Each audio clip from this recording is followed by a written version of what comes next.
आज श्री राधा कृष्ण का मिलन हुआ, रास हो गया, और इस रास को पाने, दर्शन पाने के लिए, महारास के लिए भगवान शंकर पार्वती भी भक्ति रूप बनाकर आए।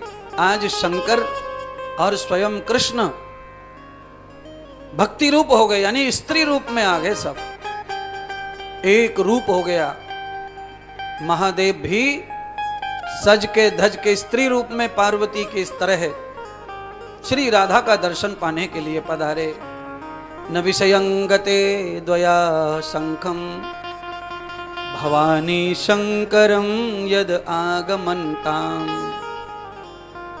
शंकर भगवान माता पार्वती आज भक्ति रूप बनकर आए।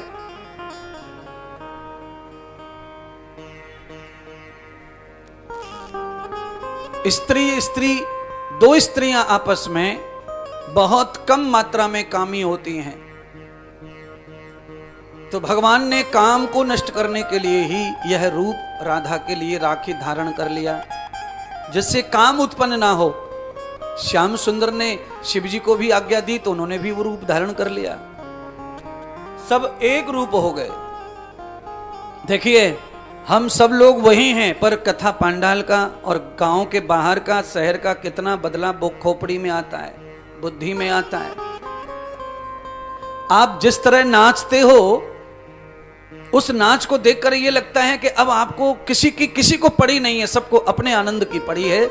इससे आदमी का विषय, वासना, काम फाम सब खत्म हो जाता है, कोई पाप नहीं रहता मन में, फिर जगह नहीं नाचने की।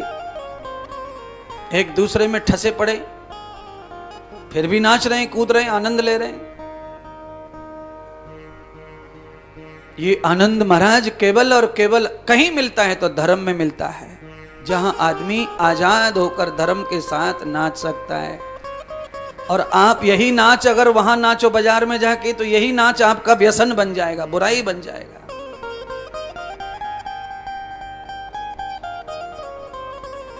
शादी ब्याह में भी नाचते हैं लोग, पर आधे लोगों को तो पैर ही ना उठे बिना 3 अक्षरम के, आधे को तो देसी चाहिए, तब जाके उसको ढोलक समझ में आती है कि ढोलक बज रही है। जब तक डाली नहीं तब तक वो समझता ही नहीं कि बैंड ब्रास बज रहा है कि नफीरी बज रही है। पर ये केवल और केवल नशा है भक्ति का, भागवत का, धर्म का, जो आपको बावला बना देता है नाचने के लिए, नृत्य के लिए। ये नृत्य नहीं है, ये भगवान के प्रति समर्पण है, तन का, शरीर का और मन का। इसको कोई भले ही नाच कूद बोले, पर ये नाच नहीं है, भगवान के प्रति समर्पण है। रोम रोम हर्षित हो जाता है। क्यों? संगीत, संगीत, स्वर, ये भक्ति का स्वरूप है। सामवेद भक्ति का वेद है, उसमें सामवेद में ही संगीत है। संगीत नहीं तो भक्ति नहीं, स्वर नहीं, नाद नहीं तो भगवान प्रसन्न भी नहीं होंगे रूखी सूखी भक्ति से। अब इसको कोई कहता है कि आजकल कथाओं में ढोंग होता है, नाच होता है, कुदन्ना होता है, नचन्ना होता है, बड़े बड़े नाम देते लोग इसको,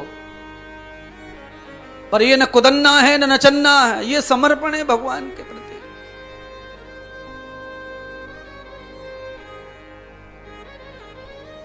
जिनमें भक्ति का अंश नहीं है परमात्मा के प्रति, उनका शरीर जड़ होता है। रोम नहीं हर्षित हुआ तो कथा का क्या मतलब है कहने सुनने का। किताब तो आप घर पे भी पढ़ सकते हैं, फिर हजारों लाखों रुपए खर्च करने की क्या जरूरत है। ये किताब भागवत की खोलो, घर पे पढ़ो। पर भागवत की किताब घर पे चाहे 10 लोग मिल के पढ़ना, सूखी रोटी की तरह लगेगा, सूखी रोटी की तरह। सूखी रोटी गटक गटक के अंदर जाती नहीं है, गले से उतरती नहीं है, फिर उसके लिए पानी पियो, नमक लगाओ, कुछ करो, तब उतरती है। इसीलिए हम विद्वान को बुलाते हैं, जो कहना जानते हैं, सुनाना जानते हैं, रस से, भक्ति से, अनुराग से, प्रेम से, ज्ञान से, वैराग्य से। प्रेम और वैराग्य दोनों भागवत में उपस्थित हैं। आज महावैरागी महायोगी भगवान शंकर रास में पधारे और भगवती श्री राधा जगदम्बा आदि महामाया का दर्शन किया। और वहां राधा जी से उपदेश लिया महाशंकर ने, यहां नारायण ने भी राधा का रूप धारण किया, सब एक रूप हो जाते हैं, वही महारास है। तो आज हमारे 6वें दिन की कथा भी महारास की कथा है। यहां सब एक ही रूप हैं, सब स्त्री पुरुष सब एक साथ ही बैठे, एक ही पंडाल, एक ही जगह, कोई पक्षपात नहीं, कोई ऊंच नीच नहीं, कोई छोटा बड़ा नहीं, कौन मेरी बगल में नाच रहा है ये किसी को कोई टेंशन नहीं। क्यों? ये महारास है। यहां बुद्धि व्यसन से उठ के ऊपर चली जाती है, मन गंदगी से उठ के ऊपर चला जाता है, तब ये आनंद आता है, तब ये आनंद बरसता है। मन में जब तक ये रहता है ना विषन, तब तक आनंद नहीं आता है। आदमी ऐसे अकड़ू सा बैठा रहता कुर्सी पे, पंडाल में क्या हो रहा है वो अकड़ के मारे उसे समझता ही नहीं, क्योंकि उसके मन में अकड़ू है, उसकी बुद्धि में छकड़ू है। जब अकड़ू झकड़ू हटते हैं ना, तब आदमी खुदखुदाता है, फुदफुदाता है। इसीलिए मैं कोशिश करता हूं व्यासपीठ से, खुद को भी अटक मटक करता हूं, क्योंकि तुम में जोश आए, एकांत कोई है ऐसा मिट्टी का पुतला, उसको भी थोड़ा करंट आ जाए, तो मैं भी थोड़ा अपने आप को एक्टिंग करता हूं। मैं चाहता हूं कि कथा में आए हो, समय दिया है आज का, संडे का, एकादशी का, तो आपको झोली भर के फल प्राप्त हो, चाहे वो संकीर्तन का हो, चाहे कथा का हो, चाहे भजन का हो, चाहे नाचने कूदने का हो, पर आपकी झोली भर के जानी चाहिए।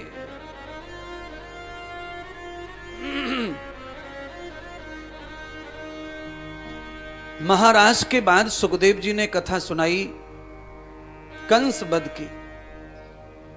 9 वर्ष के हो गए भगवान, और ये सब बचपन की लीलाएं हैं, जितनी भी आप नाचना कूदना, शिवजी, रास लीला, राधा वादा, ये सब उस समय की लीलाएं हैं जिस समय बच्चे में व्यसन नहीं होता, बुराई नहीं होती, कामना नहीं होती, वासना नहीं होती, हार्मोनल शरीर में बदलाव नहीं होते। ये तब की कथा है, और इन कथाओं को लेके भी लोग उंगलियां उठाते हैं, टिप्पणी करते हैं, अपने गंदे मुंह से गंदी बातें करते हैं।